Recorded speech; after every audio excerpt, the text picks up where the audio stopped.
বোঝা যাবে না মায়েরা। পুরী ধামে একজন বৈষ্ণব ছিল যার নাম ছিল মাধব দাস বাবাজি। খুব মন দিয়ে শুনবেন, খুব দামি প্রসঙ্গ।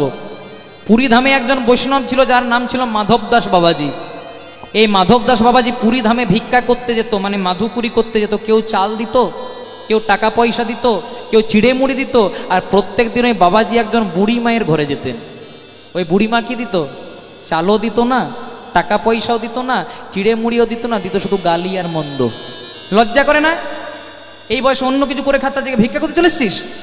সবাই বলা বলি করতো, হ্যাঁ বাবাজি, কেউ চাল দেয়, কেউ টাকা পয়সা দেয়, কেউ চিড়ে মুড়ি দেয়, এতেই তো দিব্যি চলে যায়। তাহলে ওই মায়ের ঘরে কেন যাও? অত শুধু গালি মন্দ দেয়? তখন বাবাজি বলতো, কিছু তো দেয়। গালি মন্দ হলেও দেয় তো, খালি হাতে তো আর ফেরাই না।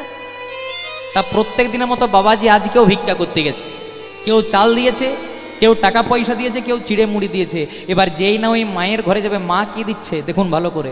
প্রত্যেক দিন গালি মন্দ দেয়, আর আজকে সকালবেলা একটা কাপড়ে গোবর জল দিয়ে ভালো করে ঘরটা মুছছিল।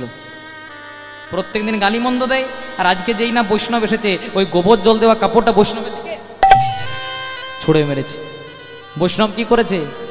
একটা কথাও বলেনি।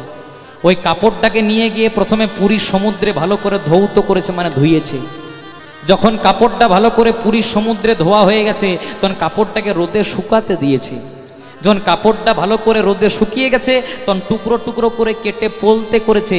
আর যেখানে জগন্নাথের আরতি হয়, সেই প্রদীপের মধ্যে পোলতেটা দিয়েছে। দিয়ে পরে বলছে, ওগো জগন্নাথ, জগতে কাহা বসি রই মুই ছাড়, এই যে পোলতেটা দান করলাম, এতে শুধু আমাকে কৃপা করো না, আমার বুড়ি মাকে তুমি কৃপা করো। হরি বল। বুড়ি মাকে তুমি